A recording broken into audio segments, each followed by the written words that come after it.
Kimin uçakta horlama ihtimali daha yüksek? Bir pis bir sırıtış gördüm ben. Belli bir şeylere şahit olunmuş.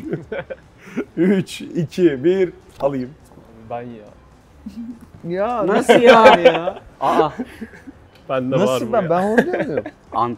Antalya'da direkt Yani çok yorulmuştuk. işte yorulunca oluyor. Bir de Ama çok adam arka- kendinden çok emin ya. Ben ona Ben de şahit yaptım. olmadım ondan. Kendin mi? Evet kendimden. Ben de Oğuz'a verdim. Sen ona Yalnız şahit oldun o zaman. Bir şey söyleyeyim mi? Çok güzel gidiyor.